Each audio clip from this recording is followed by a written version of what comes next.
Vous retrouvez ce soir encore sur Info TV en ce début de semaine pour la première édition de Le Grand Soir. Nous sommes le 21 juillet 2025, une date importante dans le processus électoral au Cameroun. C'est ce soir que se referment les dépôts de candidature relativement à la présidentielle du mois d'octobre prochain. Il y a de cela une dizaine de minutes, les décomptes du côté de l'Elections Cameroun affichaient 39 déclarations de candidature. 39 déclarations de candidature. Les 10 derniers, on va les lister. Kwemo Pierre, Foula Foula, Sidré Gaël, Matomba Serge Espoir, Ndemanou Antoine Dipadou, Ondoua Omba Alfred, Njamo Njamen Célestin, Daloutou Amadou, Ndim Jacob Ngong, Fouda Essomba Vincent Sosten, et puis Touebo, je crois que c'est Touebo, je crois, Jacob. On va retrouver son nom tout à l'heure. Et on annonce également les dépôts de candidature de Jean Baébé, qui nous a dit qu'il sera pratiquement l'un des derniers, parce qu'il veut d'abord voir ce qui se passe de ce côté. On a également Ramaniye, on espère qu'il va nous retrouver sur le plateau, le politologue qui dit être investi par un parti politique. Ramaniye, on serait dans la quarantaine de déclarations de candidature pour l'élection présidentielle à venir. À quelques heures de la clôture de cette phase décisive, quels sont les premiers faits notables observés depuis l'ouverture de ces dépôts de candidature? C'est la question qui sera posée à nos invités ce soir, invités dans le cadre de notre grande causerie qui reste purement politique ce soir. Il y aura nos invités, mais vous également au téléphone à travers le code d'accès qui est affiché au bas de votre écran. Tout le monde n'est pas encore là, mais on a déjà deux invités sur le plateau. Benoît Feudieu, qui est communicant au sein du Rassemblement démocratique du peuple camerounais, le RDPC. Benoît, bonsoir et bienvenue. Bonsoir Jean-Jacques, bonsoir à vos nombreux téléspectateurs, bonsoir aux co-discutants que vous aurez à présenter tout à l'heure. Jusqu'à présent, tout se passe bien, on va le dire. Non, tout se passe bien. Lorsqu'on se prépare bien, on n'a pas à s'en faire. Ça augure un processus électoral transparent, parce qu'on est toujours en train d'interroger les clés d'une transparence. Aujourd'hui, les dépôts de candidature, ça va, tout le monde arrive, tout le monde est reçu, tout le monde est accueilli, tout le monde est enregistré, les médias sont là, tout le monde intervient en termes d'interview, ça va. Donc, comme vous le dites, effectivement, ça augure d'un processus électoral transparent, comme cela a souvent été, mais c'est parfois les acteurs qui ne sont pas transparents, ou encore qui ne s'adaptent pas avec la transparence. Oui. Vous n'avez qu'à voir, n'est-ce pas, si on va dans l'actualité, vous avez vu, n'est-ce pas, une certaine levée de boucliers quand on a parlé de l'ONU ici sur, par rapport à, à son assistance technique pour la bonne organisation des élections. Vous avez vu qui se plaindre, à quoi demander, mais attendez, qui a peur finalement, puisque déjà, on a tendance à toujours dire que le processus est entaché de beaucoup d'irrégularités et parfois on laisse même le territoire national pour courir vers les instances internationales, voire vers l'ONU. Maintenant l'ONU dit, mais nous sommes là tout près de vous pour accompagner ce processus, mais je pense que ça devait être un soulagement pour tous les acteurs politiques, mais cependant, vous-même vous constatez comment ce déferlement, cela veut en quelque sorte dire, il y a ceux qui n'aiment pas la transparence, qui sont quelque part, il faut juste être sage de les démasquer. Mais ceux qui se méfient par exemple de l'ONU, peut-être qu'ils ont encore en souvenir une affaire d'observateurs vrais faux internationaux qu'on a eu dans notre pays. Encore moins que c'est une histoire que nous a donné les éléments aussi précis que ça. Parce que lorsque, vous voyez, c'est des choses aussi simples que ça. Lorsqu'on parle des observateurs au cours d'une élection, ce n'est pas le pays qui passe chercher que je veux un observateur. Il ouvre les accréditations et c'est les observateurs qui sollicitent. Si donc les gens sont venus solliciter et qui ont eu des démêlés avec leur instance dirigeante, je ne pense pas que en réalité ça devrait être la faute du Cameroun. Encore moins que ce n'étaient pas les uniques observateurs, il y avait les observateurs. Si certains ont été contestés par leur hiérarchie, leur légitimité a été mise en cause par leur hiérarchie, il n'en demeure pas moins qu'ils aient sollicité la participation, l'accréditation comme tous les autres observateurs. Merci Benoît Feudieu d'être venu. Le processus est en train de se mettre en place avec toute cette transparence et avec toute cette clarté. Et je pense qu'il y aurait des gens qui auront aussi envie d'être transparents, qui se feront transparents ou encore embrasseront bien la transparence. On salue bien sûr ceux qui nous regardent des pays étrangers. Le processus électoral pour la présidentielle à venir est ouvert au Cameroun et c'est une phase décisive qui se referme ce soir avec les dépôts de candidatures à Elections Cameroun. On attendra la publication, la première publication des candidatures retenues. Pour l'instant, on est pratiquement à plus de 40 déclarations de candidatures. Et les Cameroun enregistrent finalement, en tout cas tel que le prévoient les lois, tout le monde de ce côté-là. Aimé Cyprien Olinga, président national du Front des révolutionnaires, on va le dire ainsi, parce que c'est révolutionnaire qu'on aime le sortir. Aimé Cyprien, bonsoir. Bonsoir Jean-Jacques Zé, bonsoir à vos millions de téléspectateurs. Je salue fraternellement les companistes et je voudrais saluer de manière spéciale et patriotique tous les révolutionnaires, tous les militants et sympathisants du FDR, le Front démocratique révolutionnaire du Cameroun, mon parti, qui nous suivent attentivement. Alors, quand je parcours la liste, je cherche le FDR, sur la quarantaine de candidatures déjà déclarées, vous n'y êtes pas. Non, écoutez, Jean-Jacques Zé, le sage voit le mal de loin. J'ai suspendu l'opération de collecte des signatures hier à 19 h parce qu'au dernier pointage, quand j'ai appelé mes équipes sur le terrain, qui étaient chargées depuis pratiquement une semaine, quelques jours à collecter les signatures, je me suis rendu compte qu'ils étaient à 150, autour de 150, 153. Sur les lieux, dans les délais fixés par la loi, c'est-à-dire en février, et que ces élections allaient plutôt avoir lieu après les élections présidentielle. J'étais remonté parce que je voyais là effectivement une stratégie pour le pouvoir d'écarter le professeur Maurice Kamto et d'écarter le président, le guide des révolutionnaires, Aimé Cyprien Olinga. C'est pour ça que vous m'avez vu dans tous mes états où je demandais où étions-nous, sommes-nous encore dans une logique de démocratie ou alors nous sommes dans quelque chose qui ça se ressemble à la démocratie mais qui n'est pas exactement. Et donc vous voyez que à partir de ce moment dont il y a eu inversion de calendrier, il faut avouer que le leader révolutionnaire que je suis savait commencer déjà à prévoir des scénarios, effectivement. Eh bien, je disais, au cas où nous n'allons donc pas réussir à avoir les 300 signatures des élus des autres partis politiques. Et aujourd'hui, je vous assure que ça a été très laborieux pour mes équipes sur le terrain, qui me disaient, pour certains, qu'ils étaient confrontés à des obstacles de toute nature, à des pressions, et même à des, je ne dirais pas de marchandage, mais nous sommes quand même au Cameroun, n'est-ce pas? Et c'est pour cette raison que j'ai dit, je leur ai dit, alors vous suspendez, vous revenez, nous allons appliquer le plan B, ou le plan C, ou alors le plan D. Parce que nous alors le plan A, c'est que vous n'êtes pas candidat. C'est que je ne suis pas candidat parce que je n'ai pas pu rassembler les 300. Et je n'ai pas voulu faire exactement aussi comme les autres. J'aurais pu faire du folklore pour faire un peu de publicité. Aller déposer un dossier incomplet, sachant pertinemment qu'il sera rejeté. Nous sommes un parti politique responsable. Parce que vous pensez que ceux qui déposent à la quarantaine, là, il y en a beaucoup qui ne sont pas complets du tout. Je sais qu'il y en a beaucoup qui ne sont pas complets du tout. Je sais de quoi je parle. Maintenant, nous ne voulons pas faire un peu... D'accord, donc le plan B va être soutenu. Le plan B, il est sur ma table en ce moment. Le plan C aussi.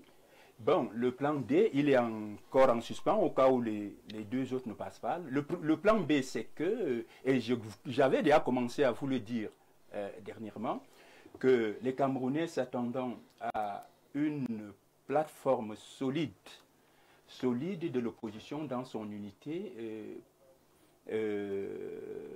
pour soutenir le candidat probablement le mieux placé, ou avec lequel nous allons... les débats étant déjà en cours, peaufiner, n'est-ce pas, l'accord. Il y a le plan C, effectivement, qui aussi est en cours. Je ne révèle aucun secret ici, parce qu'il n'y a pas d'ennemi permanent en politique. La troisième option, le plan C, c'est qu'il est possible, la plateforme du pouvoir également est en discussion. Tout est possible. Tout est possible. Vous arrivez de soutenir la plateforme du gouvernement. Nous sommes un parti politique, nous sommes des politiques. En politique, il n'y a pas d'ennemi permanent et il n'y a pas d'amis permanent. C'est possible en fond, au-delà des intérêts. C'est les enjeux. Pour nous, on ne considère pas que c'est des intérêts. C'est les enjeux qui comptent. Parce que pour les révolutionnaires, ce qui compte, c'est que, quelle que soit la décision que nous allons prendre, que les Camerounais soient mis au premier en avant par rapport à ça. Bon, Bon. la quatrième hypothèse, tout ça est sur la table également parce que c'est en discussion en attendant que les listes définitives sortent pour réengager de manière très formelle les discussions avec les différentes plateformes. Et la quatrième position, c'est qu'il est aussi possible que le FDR, au terme de tout cela, justement, décide de ne pas soutenir un candidat et de s'abstenir tout en demandant à ces militants et sympathisants de continuer à préparer sereinement les élections municipales et législatives pour que nous ayons nos propres élus, les conseillers municipaux du FDR en 2026, les maires et adjoints FDR en 2026, les députés FDR en 2026, c'est pour que nous ne subissions plus le chantage des élus des autres partis politiques. D'accord, on a les différentes possibilités. Vous n'avez même pas rejeté totalement la possibilité même de soutenir le candidat du camp considéré comme le camp d'en face. Nous sommes des politiciens. D'accord. Nous accueillons Éric Guéguim, qui est directement passé au plan B. C'est ça, Monsieur le Président du Parti des écologistes du Cameroun. Vous n'êtes pas sur la liste de la quarantaine de candidatures déjà déclarées. Et on vous a vu à Elekam quand même. Bonsoir et bienvenue. Bonsoir Jean-Jacques, merci de m'avoir invité. Je sors tout droit là du Conseil constitutionnel pour finir de déposer notre candidature puisque j'ai opté pour une coalition à cette élection présidentielle parce que bien évidemment en regardant les programmes, il n'y a aucun homme politique aujourd'hui qui peut proposer un programme qui puisse satisfaire les demandes des Camerounais. Même celui que vous soutenez? Non, mais puisque lui et le mien, c'est une coalition. C'est-à-dire qu'on a mutualisé les programmes justement pour proposer aux Camerounais la meilleure alternative. C'est ça. L'idée n'était pas de dire je suis candidat, je. Non, l'idée c'est de faire une proposition claire aux Camerounais pour pouvoir résoudre les problèmes de délestage que nous avons, les problèmes de chômage, les problèmes de santé également. Et ça, il faut une mutualisation. Parce qu'en regardant les programmes politiques, on voit très bien que chacun essaie d'exceller dans sa ligne, si je peux dire. Mais une élection présidentielle, c'est un rendez-vous sérieux. Et je pense qu'on a le devoir, les hommes politiques ont le devoir de faire la meilleure proposition aux citoyens pour pouvoir répondre aux besoins dont nos concitoyens attendent. C'est ce que nous avons fait avec le PURS. Et aujourd'hui, nous avons proposé aux Camerounais un projet souverainiste. Qu'est-ce que le PURS de Serge Espoir Matomba défend, puis c'est un projet écologiste, qu'est-ce que moi je défends, et la mutualisation de ces deux projets nous permet de proposer aux Camerounais une alternative crédible pour notre autonomie et pour notre industrialisation avec nos propres ressources. Alors, lorsqu'on a publié l'affiche de ce programme, les gens ont dit, mais Jean-Jacques, Éric Guéguim n'est plus candidat. Il s'est arrêté à quel niveau? Qu'est-ce qui s'est passé? Écoutez, c'est une décision de responsabilité, je viens de vous le dire. La question de l'élection présidentielle, comme je l'ai dit, c'est de proposer aux Camerounais un programme qui puisse répondre au maximum sur les attentes des populations. Et là, l'écologie tout seul ne pouvait pas répondre à cela. Parce que je pense que pour industrialiser notre pays, il était important que nous soyons souverains. La souveraineté énergétique est très importante. Vous voyez le délestage qu'on vit parce qu'on importe le carburant. On a le carburant, on a le gaz, mais on rachète, la France raffine et elle nous revend. Ça, c'est inacceptable. Si on était autonome, en mettant sur pied nos propres raffineries, ça nous permettrait de valoriser directement la ressource naturelle dont nous avons. C'est d'où la souveraineté est importante. Et l'écologie, si elle veut être réellement incarnée, qu'est-ce que je défends? On a besoin d'avoir en complémentarité un projet souverainiste pour développer nos propres mécanismes afin d'affirmer notre autonomie pour compenser nos besoins. C'est ce que j'ai fait et je trouve que ça une solution idéale parce que, voyez-vous, la mutualisation ou l'alliance que j'ai faite avec Serge Espoir Matomba date de très loin. Ça n'a pas attendu les candidatures, voyez-vous. On l'a fait bien à l'avance, même avant la convocation du corps électoral. Donc c'est une alliance basée sur une mutualisation de programme qui n'a rien à voir avec la question des candidatures parce que nous étions prêts, nous les écologistes. Je pouvais mettre ma candidature. D'ailleurs, plusieurs jeunes aujourd'hui, j'ai dû réexpliquer le pourquoi j'ai préféré cette alliance pour l'intérêt général. D'accord. Bienvenue sur le plateau, Éric Guéguim, qui est donc en alliance maintenant avec Serge Espoir Matomba, le candidat du PURS, dont le dossier a effectivement été déposé ce jour. On est passé à 43 déclarations de candidature. Il y a Noucha Fotso Éric Gislin qui s'est ajouté. Il y a Abdou Wassou qui s'est ajouté. Alors, Noucha Fotso Éric Gislin est candidat indépendant. Abdou Wassou est candidat du pacte républicain pour l'unité et le progrès. Il y a Fomo Ngota Jean-Marie, Renaissance sociale démocratique du Cameroun. Il y a Nkwese Prince Michael, United Socialist Democratic Party, qui a également déposé sa candidature de ce côté. On était ensemble jeudi, Bertin Noah, secrétaire général du FDC, le Front des démocrates camerounais, et on attendait lundi pour savoir quelle était finalement la position du FDC. Monsieur le secrétaire général, bonsoir et bienvenue. Merci, bonsoir Jean-Jacques Zé. Je voudrais aussi passer le même bonsoir à tous les compagnonnistes qui sont là, au milieu des téléspectateurs qui sont en direct en train de nous suivre. Bien évidemment, nous avons parlé de cela jeudi, et nous sommes lundi, et nous attendons le FDC rassure sa candidature aujourd'hui avant minuit. Le FDC même? Le FDC rassure sa candidature aujourd'hui avant minuit. Donc le président Denis Emilien est en tant que candidat ou vous avez... De toutes les façons, avant minuit, vous saurez. Je ne voudrais pas dévoiler ici, mais je vais vous rassurer que d'ici avant minuit, tel que prévoit le code électoral... Mais c'est déjà bouclé? Oui, encore les dernières tractations. Non, c'est déjà... Si je confirme déjà, c'est que c'est déjà là. Il faudra seulement que vous attendiez pour savoir qui sera à la tête de cette candidature. Vous irez à Elekam ou bien vous allez annoncer un soutien? Nous irons à Elekam. Le FDC n'est pas un parti qui court derrière quoi que ce soit. Nous avons l'investiture en direct. Et nous confirmons à tous ceux qui nous suivent que nous aurons un candidat. Quel que soit le moment que ça va arriver, mais nous allons rester dans la marge qui a été prévue. Avant minuit. Avant minuit. On voit la position du FDC de Denis Emilien Tongana, dont le secrétaire général est ici.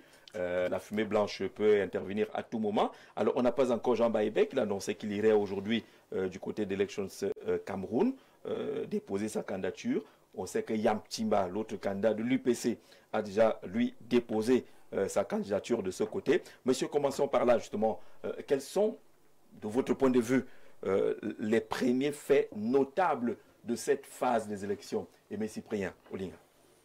Les premiers faits, c'est que malheureusement, je constate qu'il y a une espèce de complot qui a été mis en place savamment par le système pour écarter le candidat des révolutionnaires et celui du MRC. C'est une lapalissade parce qu'au-delà des difficultés que j'ai évoquées tantôt et pour lesquelles nous nous attendions déjà un peu avant, après l'inversion du calendrier, il s'observe que dans la dynamique qui a été mise en place par le candidat du MRC et par son équipe, pour contourner les difficultés que le régime nous a imposées, dans le cadre de cette élection, nous constatons que malgré les efforts républicains qui sont faits de ce côté-là, le système est toujours en train de chercher la petite bête. Parce que, à notre observation, il ne voulait pas avoir en face le candidat des révolutionnaires et ne voulait pas avoir en face le candidat du mouvement pour la renaissance du Cameroun. Le point commun entre le mouvement Renaissance et vous les révolutionnaires, c'est que vous avez tous les deux boycotté les élections de 2020. Absolument. Absolument. Vous n'avez pas sémé vous-même? Non, nous n'avons rien sémé. Je vous expliquais tantôt. En République, il y a ceci de particulier que c'est la loi qui gouverne les principes de gouvernance. Et notre Constitution n'a jamais dit que le mandat des conseillers municipaux au Cameroun est déjà à 6 ans, que le mandat des députés à 6 ans. Nous avions la loi entre les mains, nous avons fait les décomptes.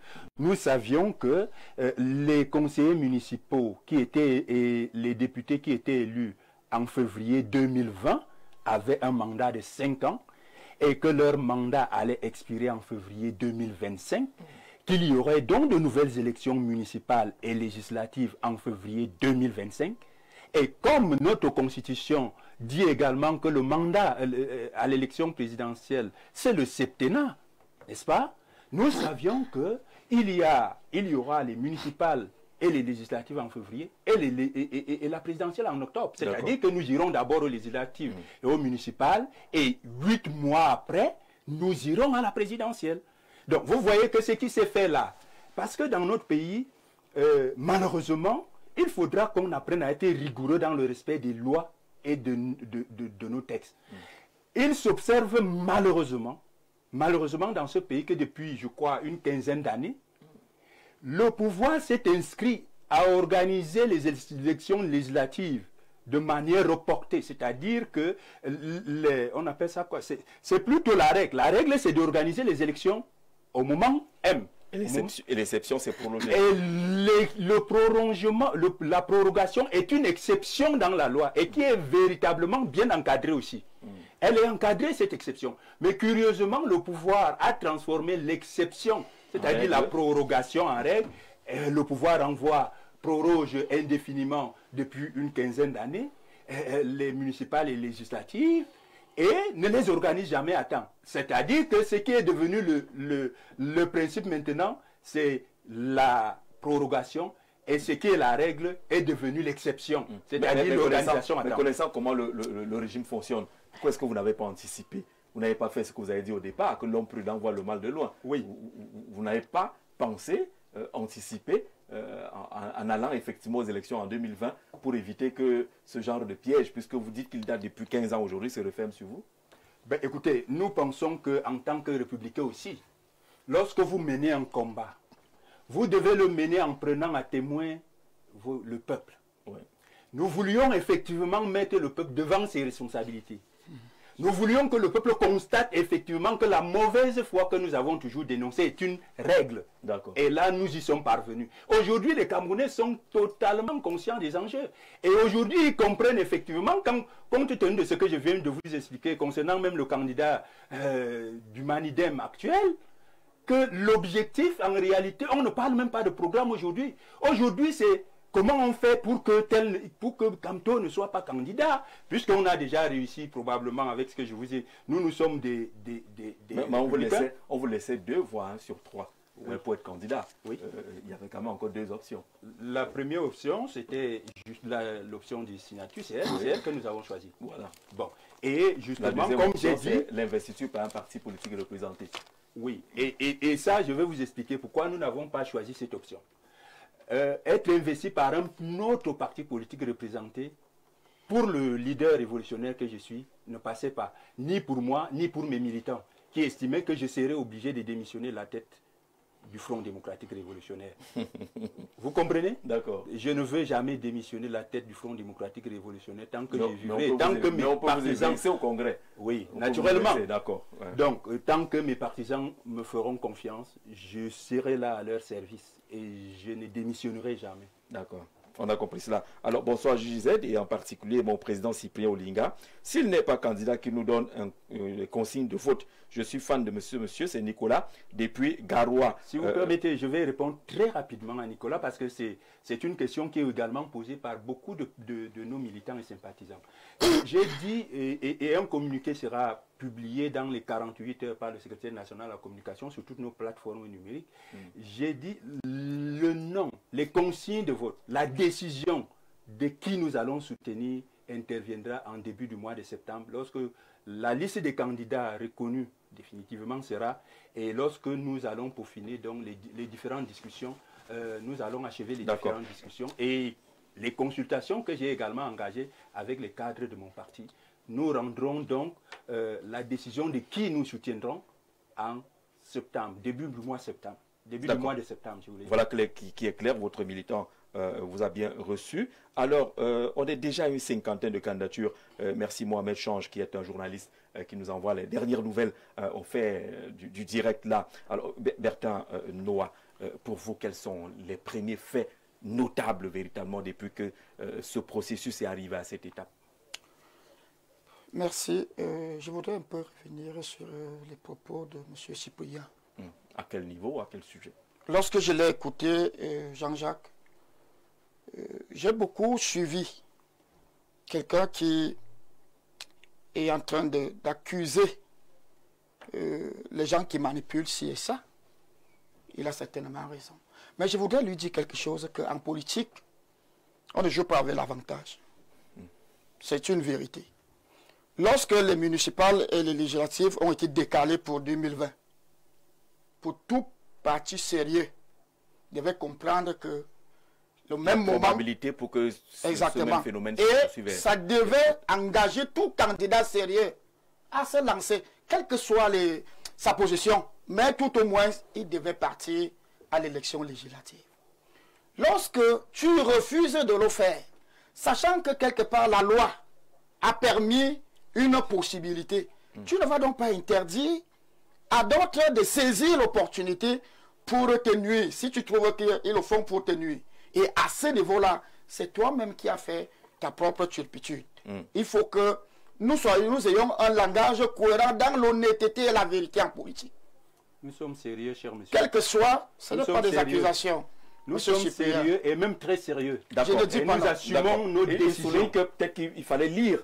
Il fallait le lire. Il fallait le lire, monsieur Jean-Jacques Zé, et d'éviter toute situation qui pourra compromettre la situation. Enfin, l'autre possibilité à ce moment. Mais dès lors que cela n'a pas été fait, il y a d'autres voies que la loi avait prévues, notamment la candidature indépendante, où il faut récolter un certain nombre de signatures. Ce que M. Cyprien a engagé. Et personne n'a interdit cela. Et je pense que si, au dernier moment, les carreaux sont cuits, il faut tout au moins dans l'honnêteté de conscience qui s'accuse que j'aurais dû m'engager en 2020 pour éviter tout désagrément en ce moment. C'est de ça que je voulais souligner. Pour ce qui est des premiers faits notables, en ce moment, monsieur Jean-Jacques, je pense que en regardant ce qu'il y a actuellement, selon moi, j'ai lu un engagement qui manifeste le niveau où les Camerounais sont mal à l'aise. Et ils acceptent que mieux, on peut renvoyer mon dossier, mais que je figure d'abord. C'est la lecture que vous avez de la cinquantaine de justement, c'est-à-dire que tous les Camerounais ont envie de se manifester de leur candidature. D'accord. Sinon, si les choses étaient bien, je pense que certains auraient dû observer et dire que bon, ok, je laisse un peu à ce niveau, je pense que ça pourra être mieux. Mais en allant à plus de 45-50, tel qu'on vient de nous dire tout à l'heure, ça questionne. Bien qu'on peut encore interpréter d'autres manipulations qui sont toujours évidentes, parce que dans le milieu politique, c'est un jeu. Vous pensez qu'il y a des candidatures suscitées? Exact. Il peut y avoir, parce que je n'affirme pas. Parce qu'à ce niveau-là, je ne peux pas être omniprésent dans les négociations ou bien les rapprochements des candidats entre eux.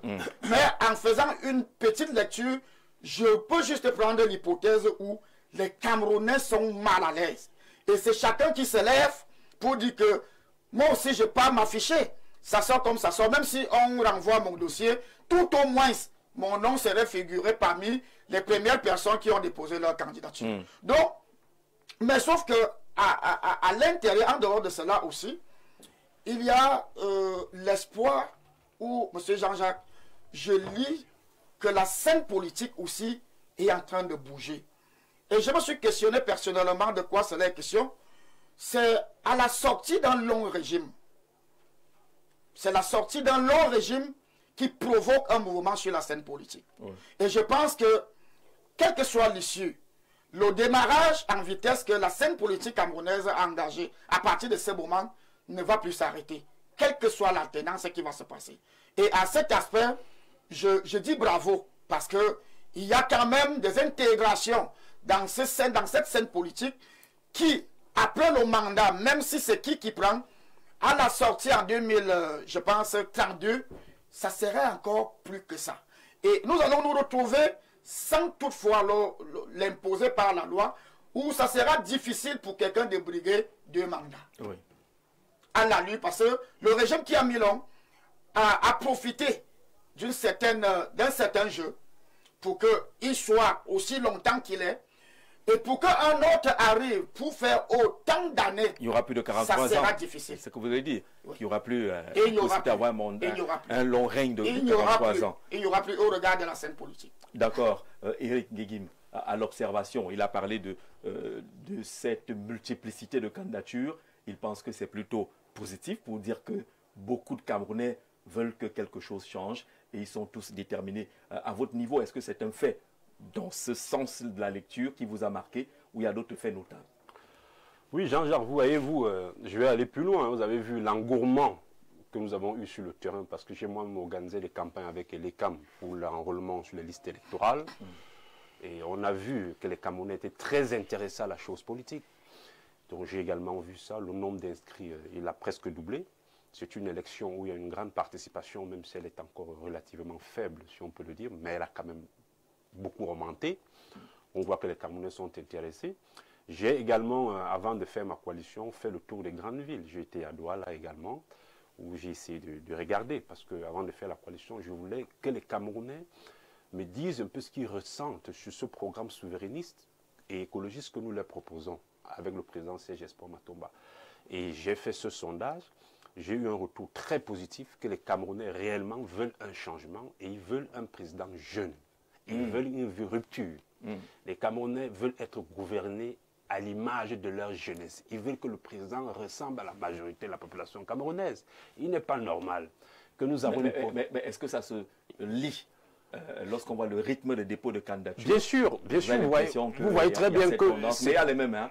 Paul Biya est là, Bello Bouba est là, Issa Tiroma est là, Maurice Kamto est là, Akere Mouna, ce ne sont pas fondamentalement des jeunes. Mais écoutez, la candidature de Serge Espoir Matomba, moi je sors de l'ECAM, l'engouement que ça a suscité, la réponse elle était là, elle était visible, c'était une candidature attendue.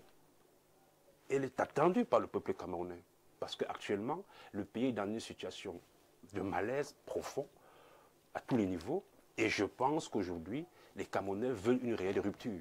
Et Serge Espoir Matomba, dans le projet souverainiste qu'il propose, mais couplé à notre projet écologiste, répond à l'essentiel des besoins des Camerounais. J'étais au Conseil constitutionnel également. J'ai discuté un peu avec le greffier du Conseil constitutionnel. On a vu aussi, lui aussi, cette élection présidentielle. Il y a un réel engouement parce que, dites-vous, les gens qui sollicitent ou qui font une demande de candidature ou qui matérialisent la candidature, ne regardez pas simplement comme un geste, je vais dire, personnel. Il essaie d'incarner une discussion autour de lui, la demande de plusieurs Camerounais qui disent qu'ils veulent que ça change. Même ce qu'on a découvert seulement aux portes de l'ECAM là. Ben écoutez, vous croyez que faire acte de candidature, c'est pas rien du tout. On quitte même marcher à pied pour arriver à l'ECAM, c'est de l'énergie. Donc vous voyez, ça veut dire que quand quelqu'un fait acte de candidature, ça veut dire quelque part, il a un objectif, quelque part, il a donné un peu de son temps. Donc ceux qui disent que vraiment c'est du folklore, il y a du tout venant là-dedans, là ils se trompent. Non, je pense que... on écoute les uns et les autres. Benoît Feu-Dieu, le président Aimé Cyprien a parlé d'entame d'un complot contre le candidat Kamto et lui, qui ne date pas d'aujourd'hui. Hein. Vous qui avez inversé le calendrier électoral, c'est déjà les marques du complot. Il y a un ensemble de candidats aujourd'hui, plusieurs candidatures, des Camerounais qui veulent en découdre avec le régime. Donc derrière vous, vous avez une cinquantaine de leaders engagés pour finir avec vous, comme on le dit au quartier. Est-ce que c'est des faits notables qui retiennent votre attention, vous? Déjà, les premiers faits notables, c'est l'ouverture de la démocratie. Démocratie pluraliste, ouverte et vraiment ouverte, où chacun peut se mouvoir tranquillement, librement, sans inquiétude. Et cela est d'autant démontré par cet engouement que nous constatons. Mais je vais commencer par une petite métaphore, Jean Jarzé. Nous sommes des Bantous. Alors, vous avez l'habitude de voir comment les enfants bagarrent pour la succession d'un parent. Est-ce que vous avez déjà vu les enfants bagarrer pour la succession d'un parent qui n'a rien? Ça, c'est une question rhétorique que je peux également répondre. Alors, les enfants ne bagarrent que pour la succession, là où il y a un héritage important. Ça veut dire, si vous voyez ce qui se dessine au Cameroun, c'est parce que Paul Biya a tellement laissé que chacun a besoin d'y aller. Mais parfois il bagarre aussi parce qu'il n'y a pas de testament, c'est-à-dire sur le désordre. Écoutez, je vous ai bien écouté. Je vous ai bien écouté. Ouais, c'est ce que je vous dis. Il n'y a pas de testament. Vous savez, nous avons tous un regard bridé. Vous pouvez voir le verre à moitié plein et que je vois à moitié vide. Ça, nous sommes libres et c'est ça aussi la démocratie. Mais je dis, étant les Bantous, on ne bagarre pas pour une succession d'un voyou, d'un vaurien, de quelqu'un qui n'a rien fait dans sa vie. Qu'on bagarre davantage pour une succession qui n'a pas été organisée. Exactement. Non. C'est ça. Je vais dire ceci. Même quand, non, je vais dire, oui, je vais vous répondre. Monsieur Guénion dit, on bagarre pour une succession qui n'a pas été organisée. Mais je suis sur ce que celui qui laisse la succession a travaillé. Même si ça n'a pas été organisé, ça veut dire qu'il a laissé tellement de biens. Et le bien, dans le cas politique, c'est le Cameroun construit. C'est ce que Paul Biya a fait pour le Cameroun, que chacun a besoin de se laisser, de se faire un nom à travers ce que Paul Biya a laissé. Je voudrais vous dire ici que, comme je l'ai dit, j'ai deux grilles de lecture sur cet engouement qui est constaté. Déjà, j'ai commencé par parler, n'est-ce pas, de l'ouverture de notre démocratie, c'est-à-dire qu'on permet à chacun de s'exprimer. Le symbole que vous avez de cette multitude de candidatures, c'est que la démocratie se porte bien. Se porte bien, elle est ouverte. Nul n'est inquiet de ce que... Il n'y a pas le complot évoqué par Aimé Cyprien Olinga. Non, vous voyez... On a tendu des pièges pour éliminer certains. Non, vous savez, je ne voudrais même pas commenter trop sur le piège de Aimé Cyprien, parce que vous-même, vous savez que quand lui-même il dit ça, il ne croit pas lui-même en ce qu'il dit, parce que c'est un vieux politicien. Et il sait bien que depuis plusieurs années, alors, on fonctionne dans ces rythmes où, avec autant d'institutions qu'on a mis en place, on s'est retrouvé avec des calendriers surchargés, que chaque fois on se dit, au lieu d'organiser 4-5 élections, on essaie, n'est-ce pas, d'utiliser la possibilité que les lois nous permettent pour essayer de proroger certains mandats, parce qu'on ne peut proroger que le mandat des conseillers municipaux et des parlementaires. Et oui, pourquoi? Parce que c'est la seule possibilité dont on a pour proroger. On ne peut pas proroger l'élection présidentielle, on ne peut pas proroger l'élection régionale. Donc, on a quand même inversé. Hein. On aurait dû avoir les municipales législatives avant la présidentielle. Il n'y a aucun inversement qui tient. Nous n'avons pas inversé la Constitution, nous n'avons pas inversé la loi. Elle reste écrite telle que le législateur l'a écrite. Et on peut la relire. Le législateur... Et justement, c'est cette constitution qui fixe les durées de mandat. C'est justement cette constitution qui fixe la durée de mandat des conseillers municipaux et des députés et des parlementaires à 5 ans et jamais 6 ans. La même constitution. Mais vous appliquez la loi. La même constitution, pas une constitution bis, donne la possibilité de proroguer ces mandats. En termes d'exception. Et c'est une exception. C'est une exception. Je pense que... Est-ce que c'est une exception, monsieur? On n'avait pas dit que l'exception est décrétée uniquement par M. Olinga. Non. Est-ce que dans la Constitution, on avait dit ça, nous sommes d'accord que l'inversion est une exception? Nous sommes d'accord qu'il y a une exception. Le mandat, c'est 5 ans. Mais c'est vous qui mettez même le mot exception. Le mandat, c'est 5 ans, mais la même loi donne la possibilité au chef de l'État de proroger. En termes d'exception, nous sommes en situation exceptionnelle. C'est ce que la même Constitution dit. C'est une situation exceptionnelle. Je pense que quand on parlait de la prorogation ou de l'abrégement, s'il y avait eu abrégement, je ne pense pas que M. Olinga serait en train de claironner aujourd'hui. Et pourquoi vous l'abrégez donc pas? Il serait donc dit. Bon, alors, lorsqu'il y aurait... Pourquoi vous prorogez seulement? On a abrogé jamais. Cyprien, on a retenu. Vous prorogez Merci.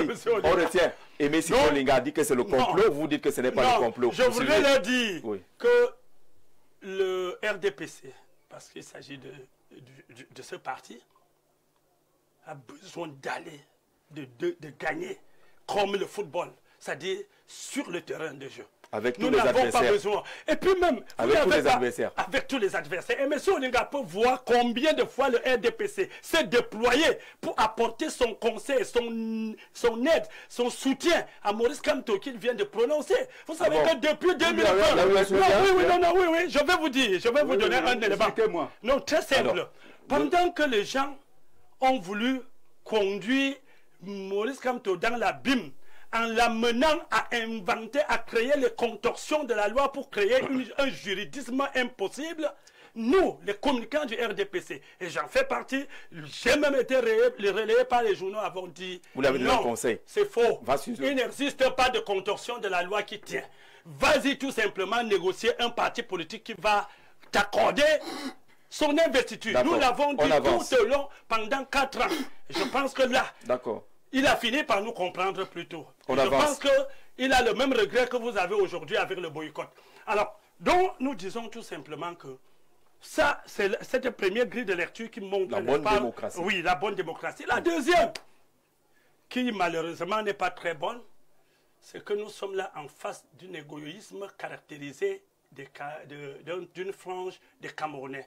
En fait, on voudrait qu'il y ait changement, comme certains le proclament haut et fort, changement. Mais c'est chacun qui voudrait que le changement ne passe que par lui. Vous ne viendrez pas me dire que 40 candidatures déclarées, c'est une élection à un tour de gouverner. C'est une élection à un tour. Laissez-moi faire ma deuxième. Il a amené le bateau Cameroun à bon port, car ce père ne peut pas partir sans arranger le Cameroun. Stéphane Ondoa depuis Odia, Auberge Bleue, il dit qu'il faut laisser le président Biya, parce qu'en temps normal, il ne pourrait pas partir sans avoir arrangé le pays. Est-ce que ça suppose qu'il a d'abord gâté le pays là? Bonsoir, monsieur. Bonsoir. Le monsieur du PURS nous dit que son candidat va gagner les élections présidentielles 2025 au Cameroun avec une arrogance et une certitude notoire. Mais au fur et à mesure que tu lui poses les questions, il se ramollit. Aussi, les communicants ne sont pas humbles comme le docteur enseignant hier sur un plateau sur Yaoundé. C'est de l'imposture. Le RDPC, malgré ses avantages administratifs et ses 34 ans au pouvoir, le RDPC est un parti puissant sur toute l'étendue du territoire. Il n'est que 34. Et si nous n'allons pas ensemble grouper, la défaite est assurée pour l'opposition et le R aura un score soviétique. Mat au Gabon. Voilà, je crois que les Gabonais sont très engagés ce soir. Monsieur Feudieu doit savoir que la Constitution dit que la prorogation des mandats des parlementaires et conseillers municipaux se fait en cas d'extrême urgence ou en cas de crise grave.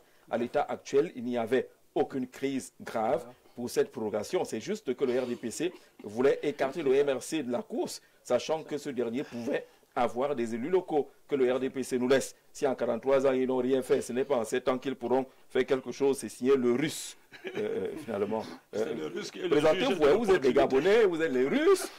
Bonsoir, le plateau. J'ai une question pour mon frère du RDPC. Vu que le RDPC a 2 candidats déclarés, vu les textes du droit, que dit-il si un parti, qui disent que si un parti politique a 2 candidats déclarés, ce parti politique sera considéré comme non partant. Que dit mon frère du RDPC par rapport à ce texte? Il va certainement répondre. La question ne pouvait pas nous échapper.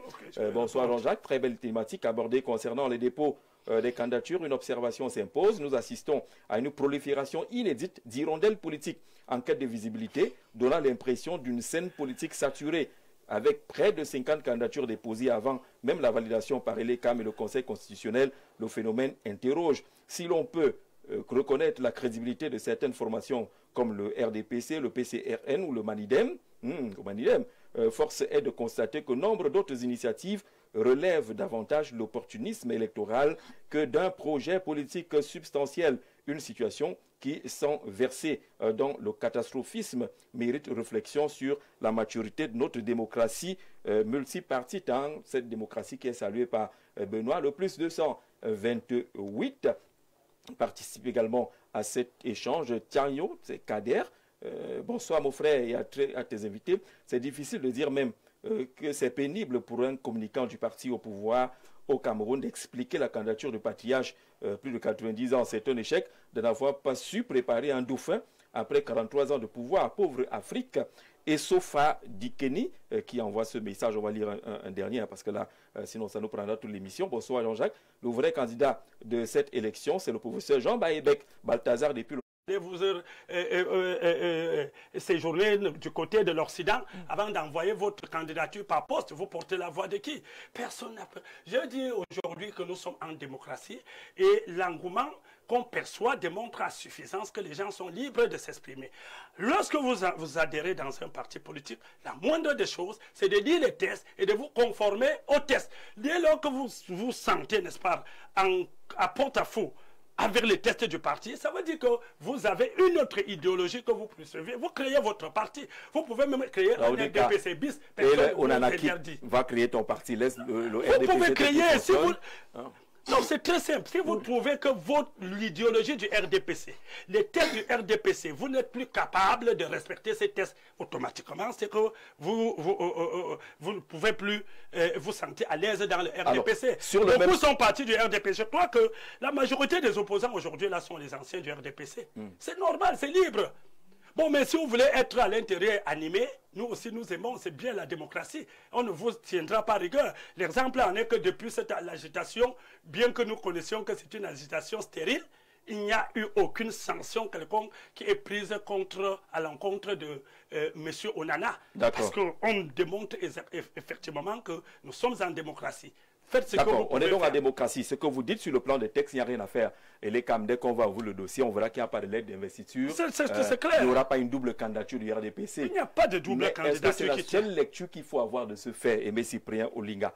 Est-ce que la lecture de cet engagement de Teller Onana devrait s'arrêter au niveau des textes? Est-ce que ça ne relève pas d'un malaise qui pourrait couver à l'intérieur du RDPC? C'est une lapalissade que c'est un malaise. C'est une lapalissade. C'est une vérité vraie comme deux yeux sur la face. Mais c'est un fait notable quand même. RDPC, 2 candidats. Oui. Et c'est en cela que c'est intéressant. Ah bon? C'est intéressant pour le révolutionnaire que je suis à un double titre. La première observation que je voulais faire, c'est que j'observe là que quelquefois le désordre qui a souvent été suscité par les dirigeants à l'intérieur d'un certain nombre de partis politiques de l'opposition, eh bien, ces désordres a contaminé, n'est-ce pas, les anciens instigateurs d'hier. Ce qui arrive au canard peut arriver au poule. Et je constate effectivement que hier, ça arrivait simplement au canard.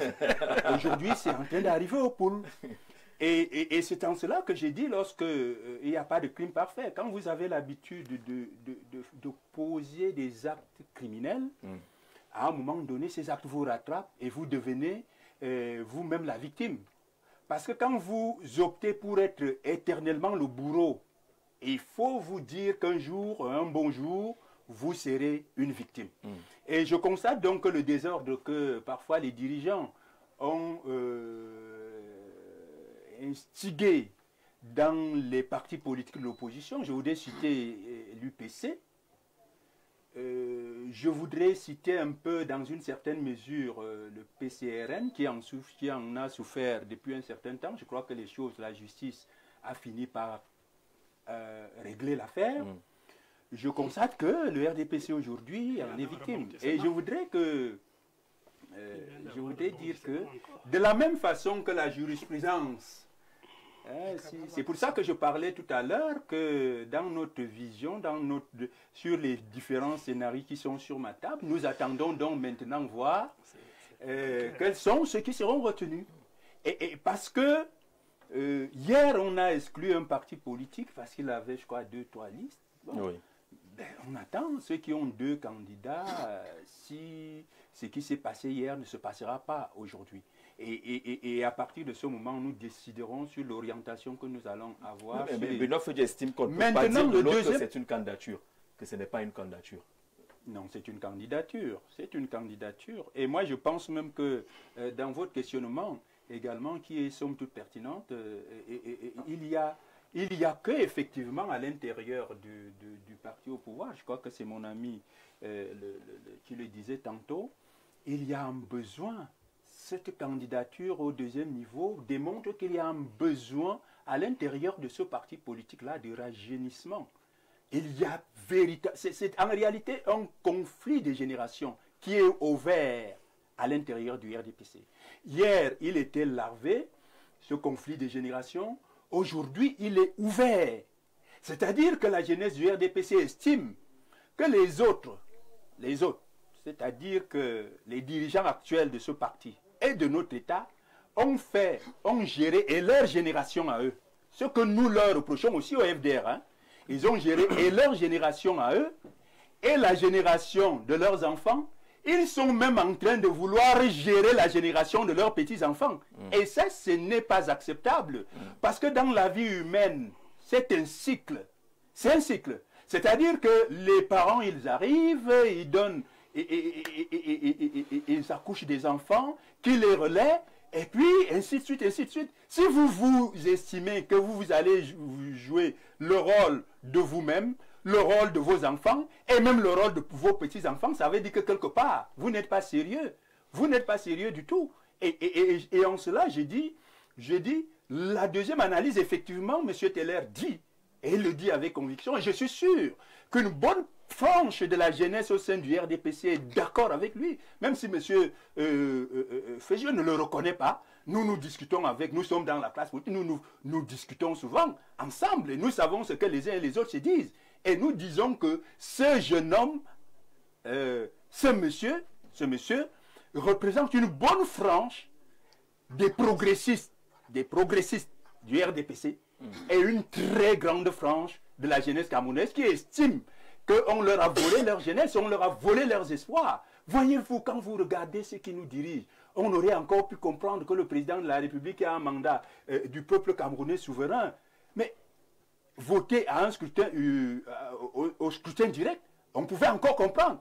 Mais quand vous voyez tous les autres, ces autres congénères, regardez au Sénat, regardez à l'Assemblée nationale, regardez au Conseil constitutionnel, regardez au niveau de l'état-major des forces armées, regardez. Mais vous ne voyez que des ancêtres. Donc l'action de Taylor Onana ne s'arrête pas au niveau de l'élection présidentielle. C'est un ensemble de messages qui peuvent relayer ce que vous avez considéré comme un malaise de la jeunesse. Tout à fait, c'est un malaise de la jeunesse. Et je le dis encore, je souhaite que la jeunesse le comprenne comme tel et que dans les prochains jours, quand nous dirons que voilà la direction à prendre, il nous suffit. Et vous la direction, Bertin, la lecture qu'on fait de cet engagement de Taylor Onana, est-ce qu'on va s'arrêter au niveau textuel, comme l'a souhaité, comme l'a proposé dans son élaboration tout à l'heure Benoît Feudieu, ou alors il faut interpréter cela comme le fait Aimé Cyprien Olinga, en autant qu'il s'agit quand même d'un fait inédit, entre guillemets. Jean-Jacques, je voudrais, tel que tu as posé la question, ressortir cette situation en deux phases, typiquement comme tu l'as fait. Oui. Dans le premier sens, c'est que je viens d'écouter le copanéliste du RDPC. J'ai eu aussi le temps de me renseigner, parce que le texte du RDPC ne m'intéresse pas trop, sauf quand il y a une situation pareille, il faut se dire des vérités, vraiment.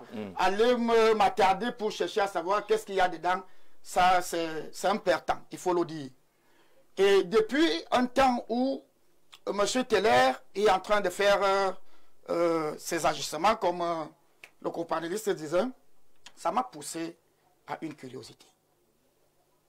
Et lorsque j'ai pris la peine d'écouter ou bien de découvrir ce qu'il y a dans les statuts de cette formation politique, sans toutefois être fanatique, il y a de quoi que je donne raison à M. Feudieu. Pourquoi? Parce que le parti politique étant une association, oui, un groupe de personnes qui a mis sur pied une idéologie sur laquelle ils ont accepté évoluer. Ils ont fait des textes. Ils ont dit beaucoup de choses à l'intérieur. Pour quiconque va venir adhérer à leur groupe. Et je trouve que le fait de se retrouver avec deux noms pour cette même partie, pour ce même parti politique, arrive à susciter quelque chose au niveau de la population, parce que les gens se demandent qu'est-ce qui peut même se passer pour que le RDPC soit dans ce genre d'attitude. Ils trouvent donc le geste de Taylor Onana salutaire. Sauf que, au fond, parce qu'il y a quelque chose que je voudrais souligner et que je condamne, M. Jean-Jacques. La personne qui a dit à nous, les politiciens, qu'il n'y a pas de vérité, ce n'est pas bon. Il n'y a pas de vérité en politique. En vérité, il n'y a pas de vérité en politique. Vous savez qu'au village, la politique, le mot politique n'existe pas. Non. Le mot politique n'existe pas au village. Le mot politique, on lui a donné un autre sens que je ne voudrais pas parler ici. D'accord. Et je trouve qu'il faut que nous, les hommes politiques, on enlève ce nom. Parce que vous ne pouvez pas prétendre être des dirigeants de société ayant une appellation qui n'est pas crédible. Il faut que si national est le président national est le candidat. Et non, sauf que Taylor Onana part de loin. Écoutez, il estime que le mandat du président actuel n'est plus légal. Écoutez, parce qu'il n'y aura pas eu de congrès. Écoutez, voilà. Moi je ne voudrais pas entrer là-bas. Oui. Sauf que avant que tu ne sois candidat, il faut que le parti t'investisse. Oui. C'est ça qui ressort. Maintenant, s'il y a une manifestation qui traduit un mécontentement, que le peuple trouve que au moins tu as fait quelque chose, tu as osé. C'est à ce moment-là, c'est à ce niveau-là qu'on peut se limiter. Mais donner à ce que Teller ait raison par rapport à ce que les textes disent, Bertrand Noir que je suis, au nom du RDC, ça c'est le premier pan. C'est le premier pan. C'est le premier pan. Le second pan. Et le second pan, c'est que il faut que nous sachions qu'à l'intérieur du RDPC, il y a une sorte d'hypocrisie qui voudrait juste que les gens conservent leur mangeoire et leurs intérêts. Sinon, si nous fouillons les dessous, nous allons trouver les gens à longueur de journée dans le téléphone de télé pour dire que mon frère, va de l'avant. Va de l'avant. Ils envoient les... Mais après ça, il est sur la bouche. Il vient encore s'aligner. Cette façon de faire la politique, nous condamnons. Il faut que la scène politique retrouve des hommes honnêtes et intègres. Donc, Teller n'est pas seul dans cette affaire. Je suis certain. Il y a des gens qui parlent à travers lui. Je suis certain. Je suis certain que à 75%, il y a des gens qui lui disent que nous-mêmes, on n'avait pas la possibilité. Il y a des progressistes, comme je le disais. Vas-y. Même si c'est comment, derrière. On est derrière toi. Qu'est-ce qui traduit ça? Monsieur Jean-Jacques, je vous prends à témoin.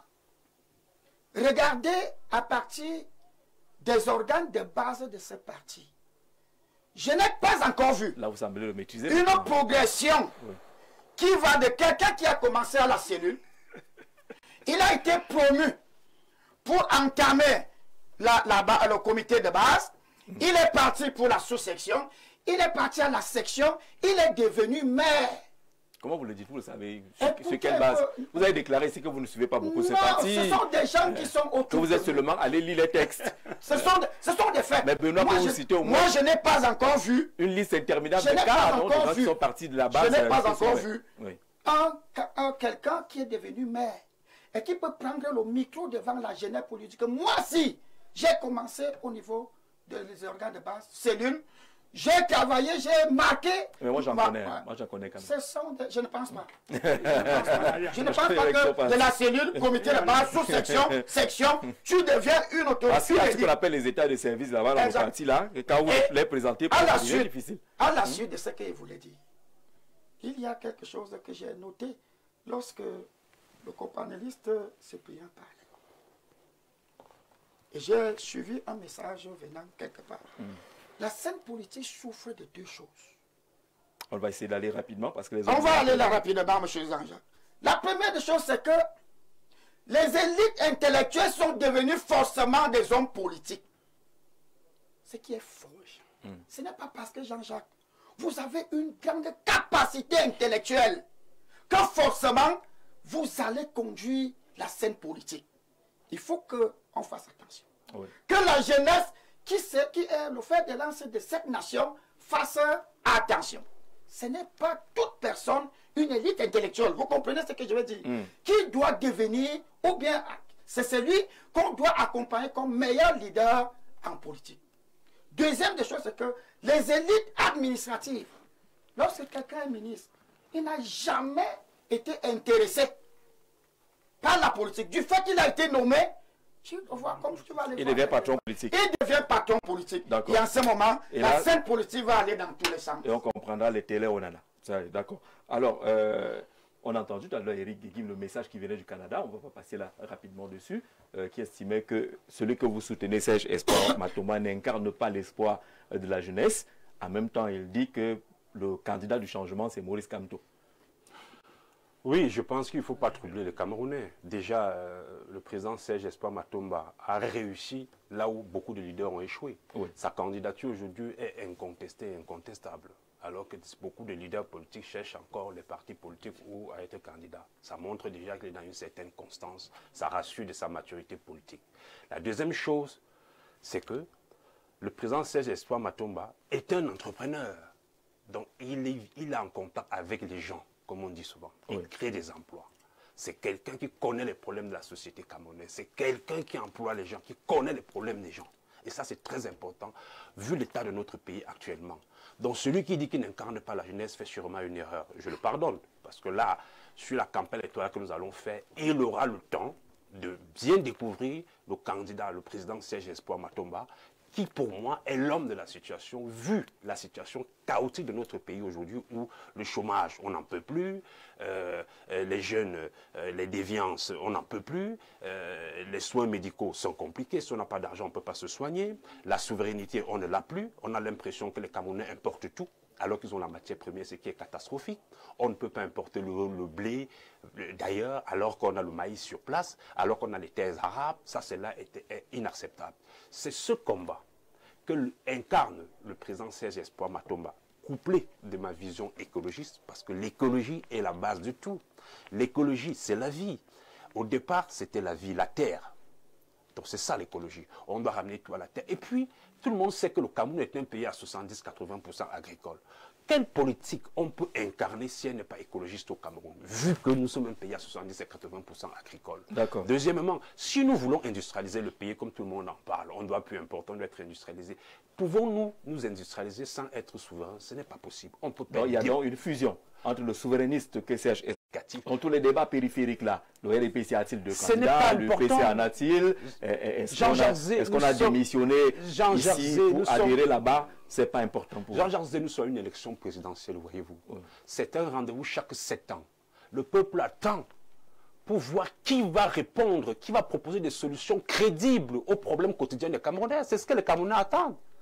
Les problèmes de qui sera candidat ou pas, ce n'est pas. D'ailleurs, pour laquelle j'ai accepté renoncer à ma propre candidature pour faire alliance avec le président Serge Espoir Matomba. Parce que l'idée n'est pas de dire que je suis candidat et que je suis dans la liste de l'ECAM. L'idée, c'est de dire, est-ce que le choix politique que je fais répond aux besoins des Camerounais dans les 7 années à venir? C'est ça que j'ai fait, c'est pour ça que j'ai fait cette alliance.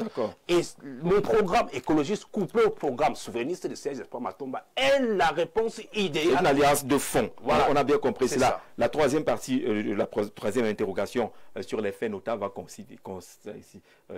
On va s'intéresser un peu à ce chacun pour soi qu'on observe, ou au moins vous êtes dans une sorte d'alliance, mais il y a un peu de chacun pour soi. On parle moins. Peut-être que cette phase interviendra dans la deuxième partie décisive des élections, mais on observe au moins qu'on parle très peu de coalition en ce moment précis. Alors, le candidat Onana représente bel et bien le RDPC. Il fait partie du 50-50 dont avait fait allusion un ministre. Suivez mon regard, Balthazar depuis le Gabon. Il dit que le représentant du FDC raconte des histoires. À quel moment le président, non, on n'utilisera pas les mots dénigrants, le dernier congrès de ce parti date de 2001, non, c'est pas 2001, c'est pas 2001, c'est 2011, le dernier congrès. Voilà, 3 mandats, ainsi de suite. Balthazar, oui, la question du congrès, elle a été posée et on a répondu qu'il y a eu une réunion du bureau politique qui a tranché. Bonsoir, M. Zé. Le RDPC va battre à plate couture ces petits Nyango mal organisés. C'est dommage et honteux que l'opposition, pour l'opposition camerounaise, Antoine Vundi, qui amorce déjà là la troisième problématique de ce programme sur les faits notables. Bonsoir. Le grand-père du RDPC est très à l'aise sur le plateau, mais qu'il sache ce qu'ils vont nous laisser, nous jeunes et enfants de tous bords. C'est un cadeau. Voilà, le Mathurin depuis le Gabon, on baisse un peu le ton. On baisse le ton, on n'acceptera pas des choses qui ne construisent pas la démocratie. Salut à vous sur le plateau. Le dépôt des candidatures me semble à la fin un amusement.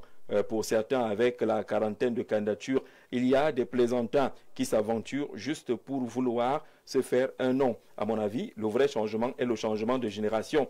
Le Cameroun devrait être dirigé aujourd'hui par un quadragénaire ou un quinquagénaire, que nos grands-parents libèrent le plancher pour leurs enfants. Oumar à l'Onisport, ici à Yaoundé. Monsieur Zé, s'il vous plaît, avec cette multiplicité de candidatures, je voudrais que vous m'expliquiez si on dépose la caution de 3 millions avant ou après, vu le dépôt de Célestin Jamin ou de Papillon. Merci Gérard. Et depuis, voilà, sa question de fond est de savoir si tous les gens là ont déposé les 30 millions. Est-ce qu'on les dépose maintenant ou après? Bonsoir à vous sur le plateau. Je suis désolé, mais le monsieur en bleu bavarde beaucoup et pourtant il connaît rien. Charles de Gaulle depuis Douala, ben, bon, on n'a rien retenu. Vous qui connaissez donc, dites ce qu'il faut retenir. C'est ça la contribution au débat. C'est pas de dire que l'autre ne connaît rien. Je suppose que si vous remarquez que quelqu'un ne connaît rien, c'est que vous connaissez quelque chose. Bonsoir Jean-Jacques. Pour le moment, on s'aligne derrière le professeur Kamto car les jeunes ont faim et sont alliés du MINAT. Il a déclaré hier, donc Kamto à tout prix, c'est le coordinateur, je ne sais pas de quoi, coordinateur de quoi? Bonsoir Jean-Jacques. Le véritable problème du RDPC est que les élites politiques imposent leurs candidats au détriment des populations. Elles ont créé des groupuscules pour matraquer et régler leurs comptes aux autres membres. Notre parti étouffe. Il faut décongestionner. Sa Majesté Atangana a dit que notre parti étouffe. Ça veut dire qu'il est du RDPC. Majesté, assumez. Dites clairement que moi, militant du RDPC, je trouve qu'on étouffe à l'intérieur et qu'on est d'accord où on accompagne Léon Teller, Sa Majesté Atangana. Sur le troisième point, concernant ce qu'on observe aujourd'hui, c'est une cinquantaine de candidatures, c'est chacun pour soi, c'est ce qui se dessine finalement, Bertin. On va d'abord observer l'après-dépôt des candidatures, la proclamation. C'est après, vous savez, on ne peut pas, on dit chez nous que tu ne peux pas tuer le lièvre à l'instant qui se place devant toi sans toutefois avoir été préparé. Les coalitions ou les alliances qui peuvent se passer maintenant seront difficiles. Pourquoi? Parce que il n'y a pas assez d'impact sur le terrain. C'est la raison pour laquelle... C'est quoi l'impact sur le terrain? Les gens qui ont boycotté des élections en 2020, où ils pouvaient avoir une bonne représentativité, pour que cela fasse une bonne... en fait, que le terrain soit un peu mieux préparé. Je dis quoi? S'il arrivait que le FDC, bien qu'il a l'investiture, il se retrouvait en train de miner tout le département de la Leki. Pendant ce temps, ou bien mine tout le département, la région du centre.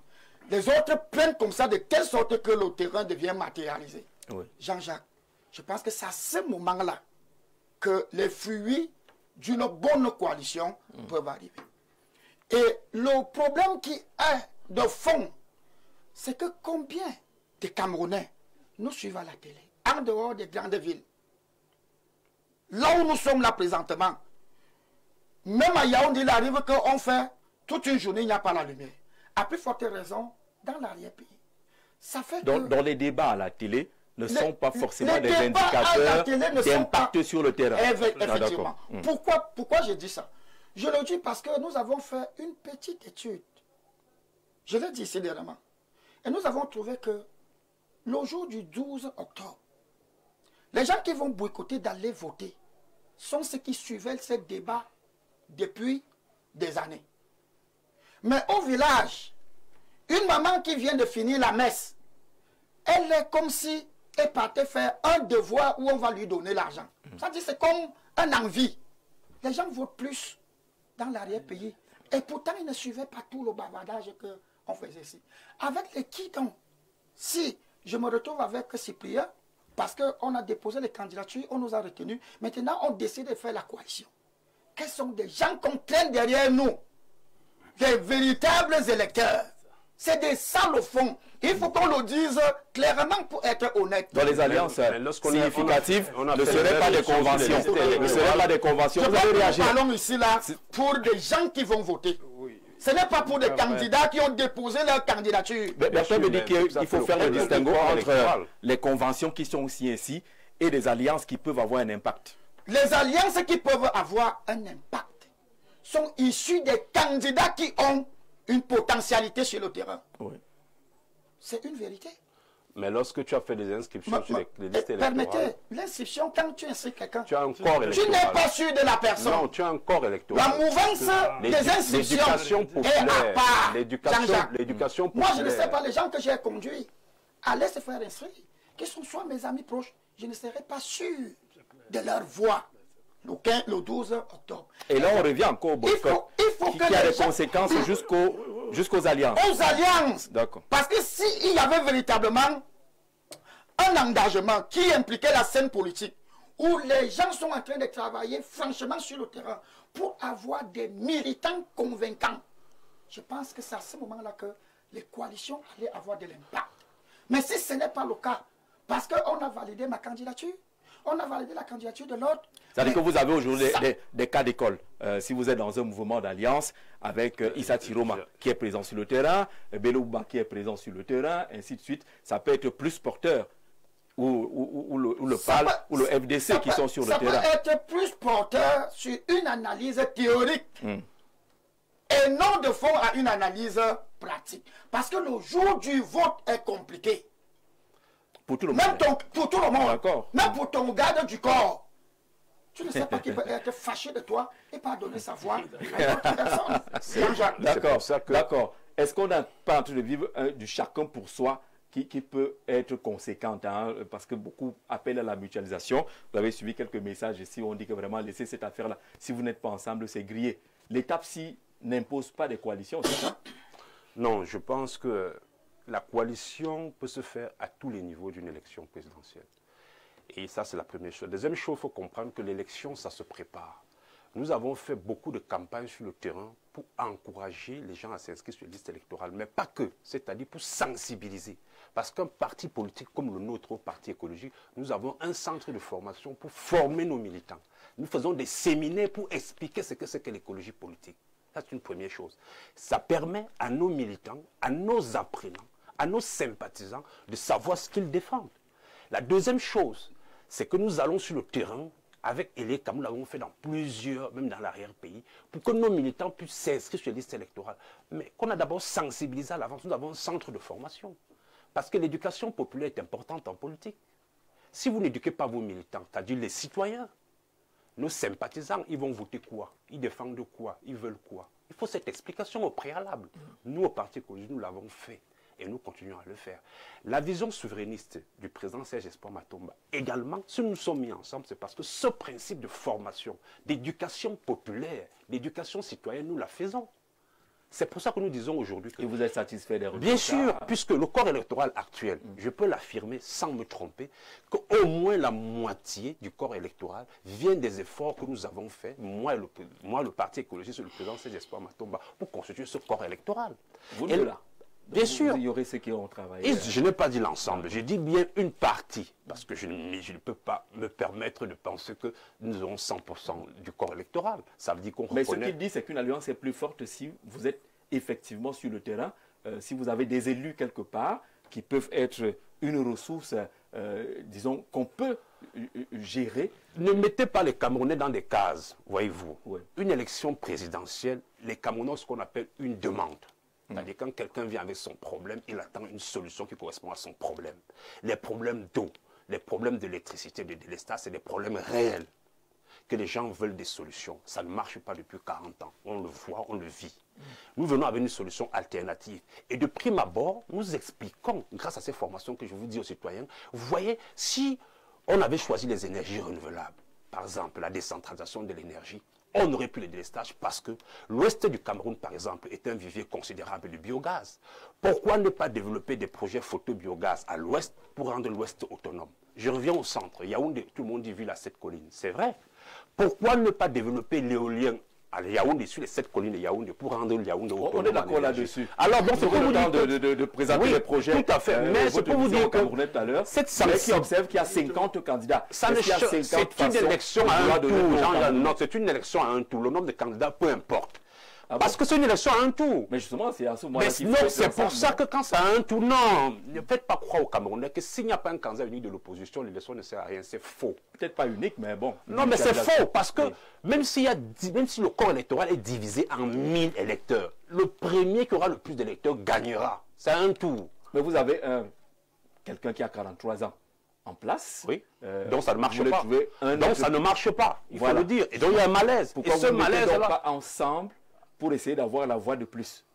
Ensemble avec qui? Les autres partis de l'opposition. Je vous dis qu'il y a une masse électorale, que ce sont les citoyens. Ils ont une demande, ils ont des programmes politiques. On les a sensibilisés, ils voient les programmes, ils connaissent les leaders. Quand il faut choisir, les urnes sont là, les candidats sont là. Si on veut A, on prend A, on met, après on ouvre un compte. Donc ça ne dérange pas qu'on aille à 50 contre 1. C'est bon.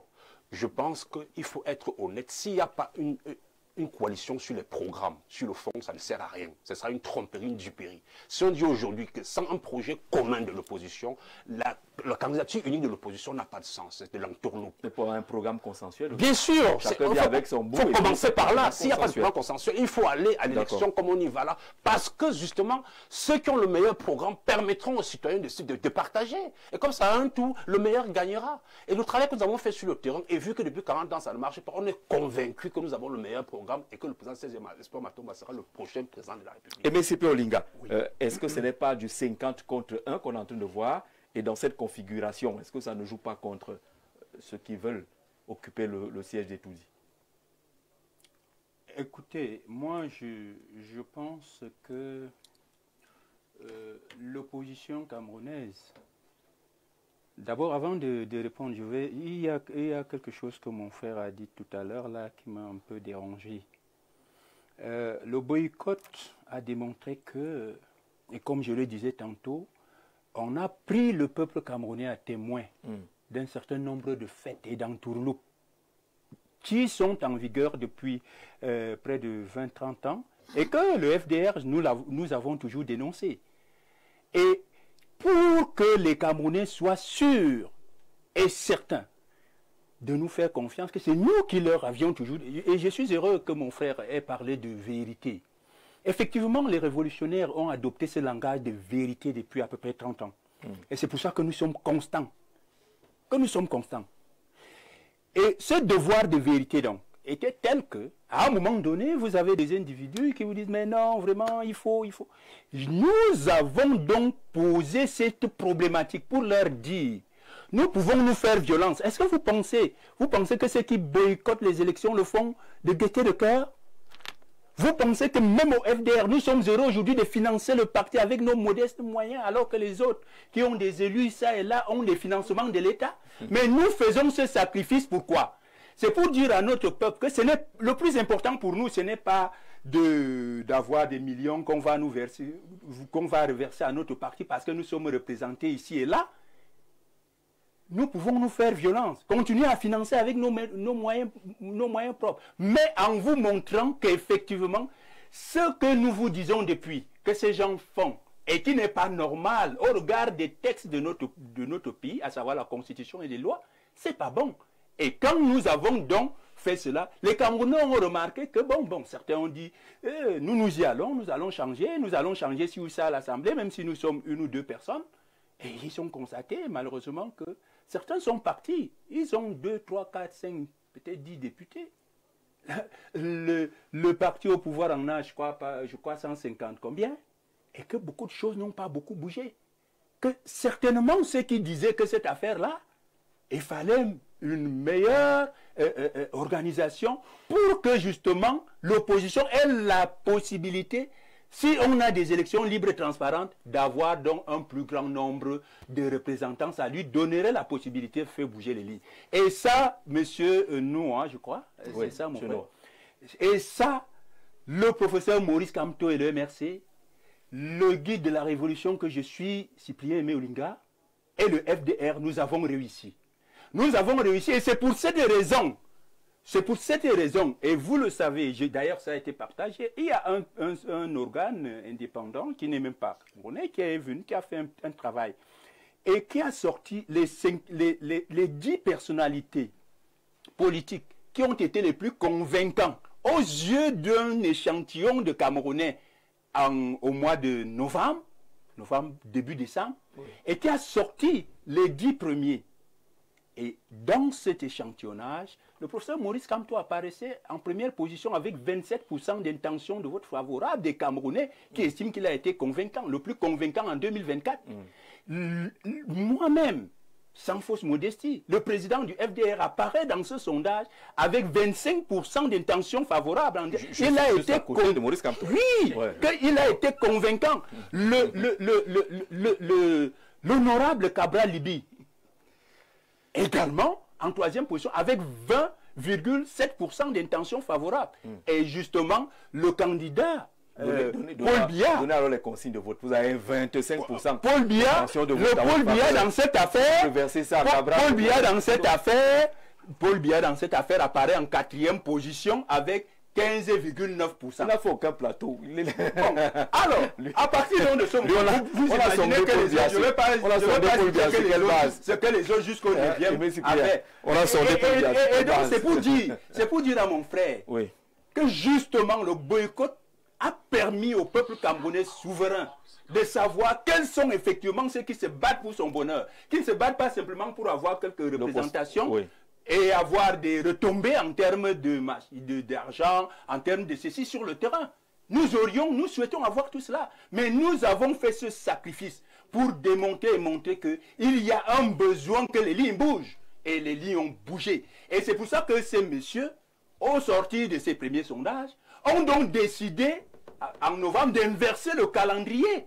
C'est pour ça qu'ils ont inversé, pour écarter les deux premiers que les Camerounais aimaient bien. Et puis, justement, ils se disent, quand on a écarté Kamto, quand on a écarté Olinga, bien entendu, nous allons prendre les autres comme d'habitude. Et c'est ça le drame. Mais malheur en a pris. Et je vous disais ici, il y a deux, et même ailleurs, quand je disais que, en réalité, Kamto sera candidat. Je crois l'avoir dit plusieurs fois ici. D'accord. Et je crois l'avoir dit aussi ailleurs. Et on disait non, c'est avec le MC. Je disais simplement que Kamto sera candidat. Aujourd'hui, il est candidat. Vous voyez les gens qui sortent encore la petite bête, des gens commencent encore à dire on va aller susciter une disposition de la loi 90 qui dit que pour démissionner, il faut 15 jours, il faut envoyer au gouverneur. Est-ce que la démission, même quand elle est actée, elle est rendue publique, le reste, là, n'est que simple formalité. Mais pourquoi certains membres du parti au pouvoir insistent encore sur cette affaire? Parce qu'il faut absolument, comme je vous ai parlé de... C'est vous qui êtes venu soulever ça ici. Donc ce n'est pas le RDPC qui a évoqué ça, c'est vous qui ramenez ça sur la table. C'est une manière de dire qu'en réalité, les candidats, même si elles sont 100, si nous avions un système électoral fiable, le peuple sait reconnaître dans 100... Mais s'il y a 50, c'est qu'ils font confiance au système électoral, non? Oui, mais... Est-ce qu'on peut... Mais je vous ai dit, et d'ailleurs, c'est une lapalissade, vous allez voir. Vous allez voir. Vous savez, moi je vous ai dit ici, nous les révolutionnaires, nous sommes sérieux. J'aurais pu faire le folklore. J'aurais pu aller déposer un dossier, sachant bel et bien que ça va être rejeté. Ça va être rejeté juste pour faire... Moi, je n'ai plus besoin de publicité. Bon, ceux qui ne sont connus par personne, c'est leur affaire. de faire un peu de publicité, ça peut les aider pour les municipales et les législatives. Moi, je suis connu de tout le monde. Et à partir donc de ce moment, je ne peux pas me mettre en spectacle à aller déposer un dossier sachant qu'il sera rejeté. Mais donc, il y a aussi des gens qui seront rejetés. Mais je souscris aussi dans cette analyse qui démontre que ce foisonnement aussi démontre que effectivement... Il y a une vitalité de la démocratie. Pas forcément. Démontre que les Camerounais, dans leur large majorité, veulent le changement. Et maintenant, je crois que quand la liste sera sortie, quand on aura enlevé ceux qui sont venus s'amuser, parce qu'il y en a là qui sont venus s'amuser, je sais que dans cette liste-là, il y aura au moins 20 qui n'ont même pas déposé leur caution. Donc ils seront éliminés. Quand on aura donc la liste de ceux qui répondent, les lignes vont bouger. Et c'est le leader révolutionnaire qui vous le dit. Vous donnerez alors des consignes de vote en ce moment-là. C'est ce que j'ai dit. J'ai dit que c'est en début septembre, la première semaine du mois de septembre. C'est là où les révolutionnaires donneront leur consigne de vote. Allez, on vous prendra en direct. Il faudra que ce soit fait sur ce plateau. Bonsoir à tous. Sur le plateau, très belle thématique. Ce que le représentant du FDC dit est très pertinent. Arrêtons de considérer les Camerounais comme du bétail électoral. Attendons la validation des candidatures et là, nous verrons mieux la tendance et l'évolution. Toute l'effervescence autour du dépôt des candidatures est, à mon avis, du tapage médiatique. Et les médias sont là, ils font leur travail. Vous venez, on vous filme. Ces sondages d'opinion sont personnels, confidentiels ou privilégiés. Est-ce que c'est une question? Parce qu'il n'y a pas de point d'interrogation. Dans tous les cas, elle a dit que c'est une structure qui n'est même pas camerounaise qui a fait les sondages.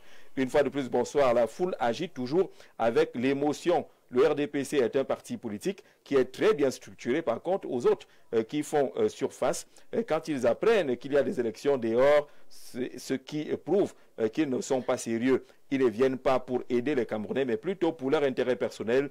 Et aussi, s'il y a 50 personnes qui bavardent, 5 seulement sont inscrits sur les listes électorales. Quel changement voulons-nous? Stéphane Ondoa, depuis Odia Auberge, qui observe également qu'il y a beaucoup qui bavardent et qui ne sont même pas sur les listes électorales. Bonsoir Jean-Jacques. Comme M. Onana dit que le bureau politique qui proroge le mandat du président de 2016 ne s'est pas tenu dans les délais, ça veut dire que lui-même a été investi par un parti politique illégal en 2020. Et du coup, son mandat du conseil municipal est illégal. L'affaire est compliquée. Il s'est exposé lui-même. Alors, s'il te plaît, Jean-Jacques, ne vous, c'est-à-dire les médias, laissez pas distraire par le RDPC et ses alliés. Je propose que dès demain, chacun présente son programme politique en commençant par le RDPC, ce qu'il a fait de son mandat depuis 2018. Ferdinand de Douala ne soit pas pressé. Ferdinand, on arrivera à cette phase-là de défense des mandats et des programmes. Ce monsieur qui vient de parler est à féliciter, car il sait de quoi il parle. Bravo pour lui et un coup de chapeau. C'est le président Aimé Cyprien Olinga. Voilà, des fronts des révolutionnaires qui viennent parler.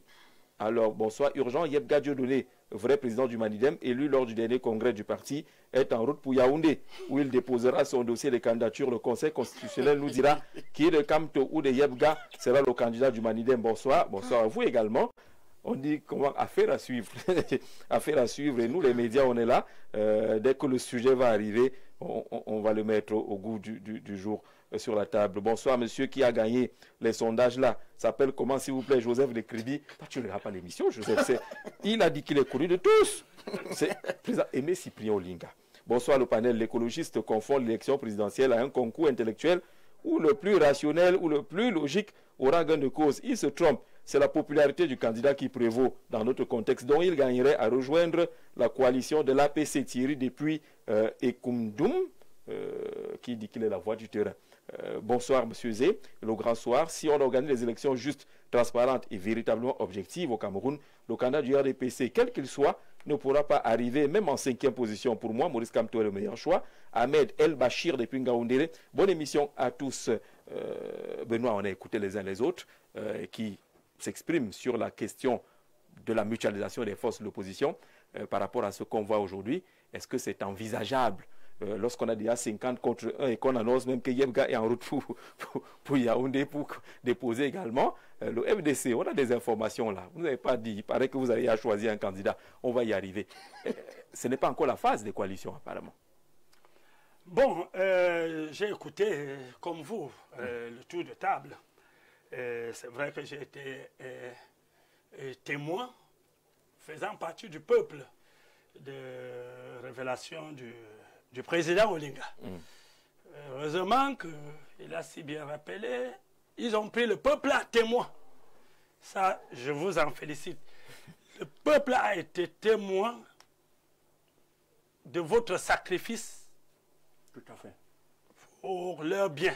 Oui. Mais sauf que le même peuple est témoin que le sacrifice là n'était pas pour vous les leaders, mais vous avez sacrifié plutôt vos militants qui aspiraient à être les conseillers municipaux, les députés, alors que lorsqu'on arrive à l'élection présidentielle, vous oubliez ce sacrifice, vous foutez même de l'éthique politique, vous embrassez même ce que vous embrassez pourvu que votre nom sorte comme candidat à l'élection présidentielle. Le peuple également est témoin de cette versatilité. Hier, on ne peut pas aller à l'élection, aujourd'hui, on va. Donc, c'est le peuple. Donc, ça ne m'intéresse pas. Vous allez négocier avec le peuple. Vos statistiques, je ne vais pas laisser dire. Les sondages. Vos sondages. Je ne Paul Biaté quatrième ou cinquième? Quatrième. Vos sondages. D'ailleurs, vos sondages. Les médias, vous avez ça me fait la une des journaux. Vous savez, je voudrais vous rappeler qu'en 2018, avant l'élection présidentielle de 2018, une pseudo-institution de sondage international basée aux États-Unis avait fait le même sondage et qui présentait un certain candidat, parce que je n'aime pas prononcer les noms des gens, en tête avec soit 60% suivi de X, de Y. Mais au terme de ces élections, ce candidat avait engagé 14%. Donc, je voudrais tout simplement dire que cela ne nous émeut pas. Bon, maintenant, à ce qui regarde les candidats d'entrée de jeu ici, je vous ai dit, je vous ai fait un peu mon analyse par rapport à la multiplicité de candidatures en disant, oui, on ne discute que l'héritage qui est bien construit qui a été bien protégé. Et c'est normal qu'il y ait cet engouement. Ce sera ça Mais le bilan de la campagne. On n'a rien fait, on a plutôt protégé, c'est ça? Je voudrais vous dire ici, je ne veux pas m'égarer comme mon compagnoniste en me jetant dans une campagne attitrée. Non, je ne fais pas, on n'est pas encore en campagne. Encore moins que si je réponds même à un téléspectateur. Il faut déjà savoir que nous allons encore vous parler du programme politique, du mandat que nous allons demander. Mais nous fonctionnons sur le projet de société du RDPC. Du candidat du RDPC. Peut-être en fait, on prononce ce projet de société à tort et à travers, jusqu'à on ne sait même pas ce que cela veut dire. Le projet de société, c'est ça qu'on est en train de fonctionner, c'est celui du RDPC, à l'heure actuelle. Ça veut dire, si je bâcle même ma bouche, vous connaissez déjà quels sont les différents projets de société. Qu'est-ce que le RDPC a étalé pour le Cameroun? Mais selon ce sondage, vous n'êtes pas convaincant. Il n'y a pas de problème. Laissez les gens qui font le sondage, on aura le sondage des... Encore moins qu'il ne nous a pas dit. C'est le sondage des réseaux sociaux, c'est celui des plateaux de télévision, c'est celui d'où? Parce que le sondage même tient compte. Parce qu'on fait un sondage en tenant compte même de quelle était la méthodologie du sondage. L'échantillonnage. C'est pour ça que je ne voudrais même pas perdre du temps là, parce que nous égrenons les minutes pour rien.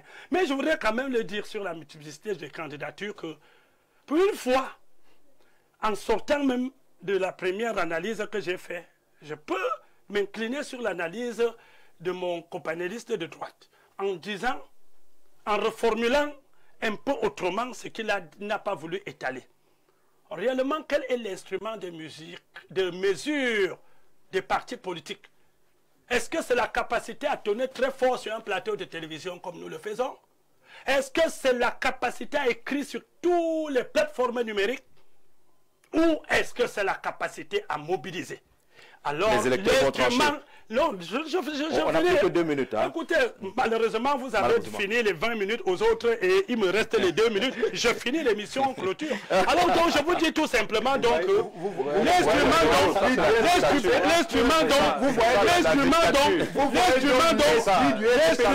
de mesure de parti politique, il se transforme déjà en présentateur.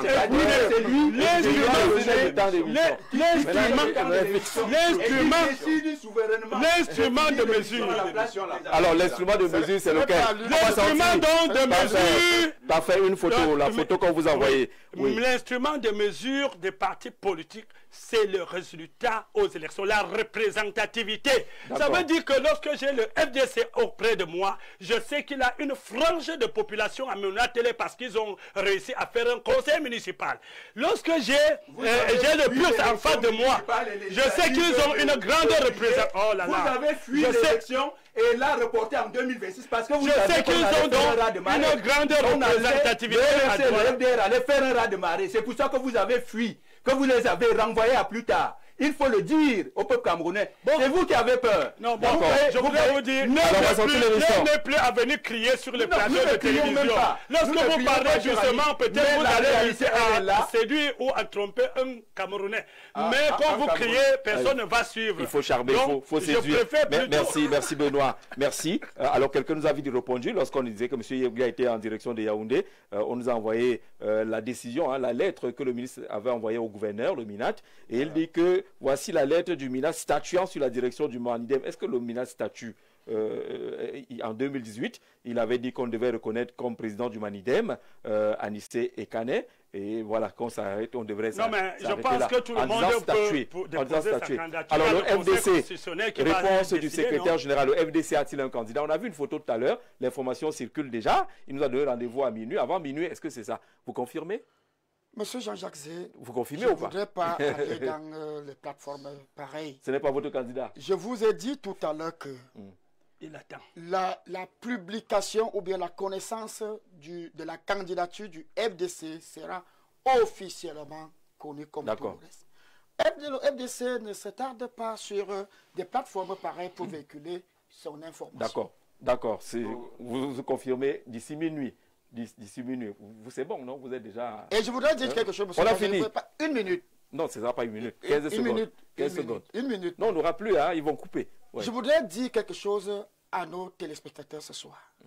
Que dans les 10 dernières années, les partis qui ont été autorisés dans les 10 dernières années, le FDC fait partie des partis